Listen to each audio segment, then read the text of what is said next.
జనసేనని కాపాడటానికి నేను ఆంధ్రప్రదేశ్ని కాపాడటానికి వచ్చాను. దేనికి? ఇప్పుడు ఎక్కడైనా సరే మనకి 2 రోడ్లు, విజయవాడ గుడివాడ రోడ్డు కానీ, కంకిపాడు విజయవాడ రోడ్డు కానీ 1-2 సందర్భాలు వచ్చినప్పుడు గోతులు మయం. ఏదన్నా అడుగుదామంటే ఎమ్మెల్యేలని, వైసీపీ ఎమ్మెల్యేలని బూతులు పురాణం. రోడ్లేమో గూతులు, నోట్లో నుంచేమో బూతులు. అంటే ఇంక ఎవరికి చెప్పుకుంటాం? ఏదైనా మాట్లాడాలి అంటే భయపెడతారు. మీకు తెలుసు ల్యాండ్ టైటిలింగ్ యాక్ట్ ఎలాంటి ఇబ్బందికరమైందో. ల్యాండ్ గ్రాబింగ్ యాక్ట్ అది. ఇక్కడున్న విఎఫ్డబ్ల్యూ ఫర్నిచర్ హబ్ కానీ, ఆ స్టైల్ యూనియన్ కానీ, ఇక్కడున్న నవభారత్ ఖాదీ కానీ, బండార్ షాప్ కానీ, వీటన్నిటికీ ఒరిజినల్ డాక్యుమెంట్స్ అంటే స్టాంప్ పేపర్లు ఉంటాయి. వాళ్ళు రేపు పొద్దున లోన్స్కి వెళ్ళి తెచ్చుకోవాలనుకున్నా బ్యాంకులకి వెళ్ళి ఒరిజినల్ స్టాంప్ పేపర్లు పెట్టాలి.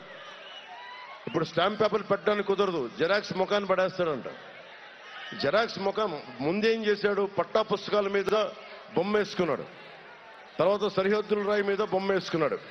ఇప్పుడేం చెప్తున్నాడు? అసలు మీకు ఒరిజినల్ స్టాంప్ పేపర్లు ఇవ్వం, మీకు కూర్చోబెట్టి జెరాక్స్ మీ ముఖాన్ని పడేస్తామని. జెరాక్స్ తోటి మనం బ్యాంకులకు వెళ్ళగలమా? జెరాక్స్ తీసుకుని బ్యాంకులకు మనకి లోన్లు ఇస్తారా?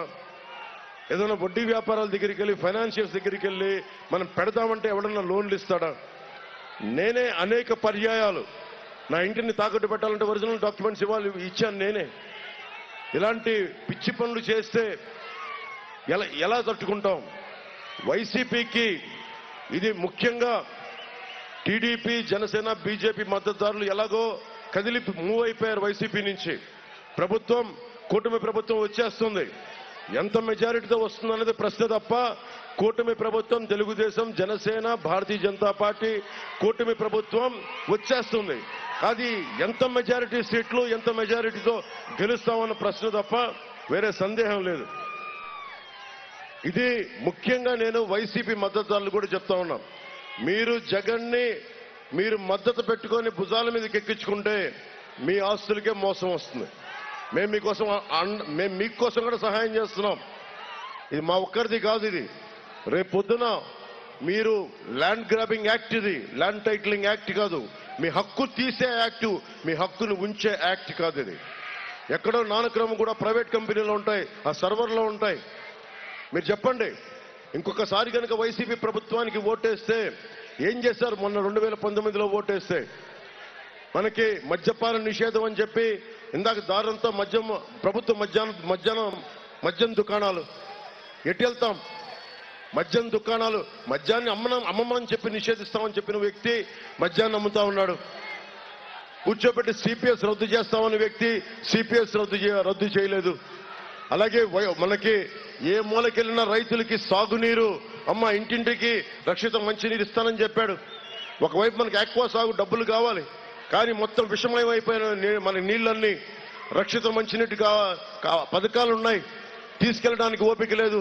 పేకాట క్లబ్లు నడపడానికి ఓపిక ఉంది, దందాలు చేయడానికి ఓపిక ఉంది, మనకి ల్యాండ్లు గ్రాబింగ్ చేయడానికి ఓపిక ఉంది, కానీ ప్రజలకి నీళ్లు అందించడానికి ఓపిక లేదు, గోతులు పూడ్చడానికి ఓపిక లేదు. కొడాలి నాన్నగారికి కూడా నాకేం తిట్టాలన్న ఇట్లాంటి ఏం లేదు నాకు. మన రాధా గారి పెళ్లిలో కనిపిస్తే కూడా నమస్కారం తెలియజేశాను. నాకు ఎవరి మీద వ్యక్తిగతంగా కోపాలు ఉండవు నాకు, కానీ ప్రజలకి ఇబ్బంది కలిగిస్తే మటుకు, ప్రజాస్వామ్యానికి విఘాతం కలిగిస్తే మటుకు నా సొంత రక్తమైనా సరే నేను ఎదురు తిరుగుతాను. ప్రజాస్వామ్యానికి నేను ఇచ్చే విలువలు. కానీ ఎందుకు భయపడాలి? మనకు హక్కు ఏంటి? ఎయిడెడ్ స్కూల్స్ మూసేశారు, 7,000 పైసలకు ఎయిడెడ్ స్కూల్స్, కాలేజీలు మూసేశారు. ఒకప్పుడు 5,000, 6,000, 7,000 ఇస్తే ఎయిడెడ్ స్కూల్స్ లో మనకి చదువు వచ్చేసేది, డిగ్రీలు ఇవన్నీ, జూనియర్ కాలేజీలు. ఈ రోజున కూర్చోబెట్టి ఒక్కొక్కరికి 20,000, 25,000 అదనంగా అయింది. 60,000 మంది పైచీలుగా 5 సంవత్సరాల నుంచి 18 సంవత్సరాల బిడ్డలు చనిపోయారు, ఒక్కడు మాట్లాడలాం. 30,000 మంది ఆడపిల్లలు అదృశ్యం అయిపోతే ఒక ప్రెస్ స్టేట్మెంట్ ఇవ్వడం.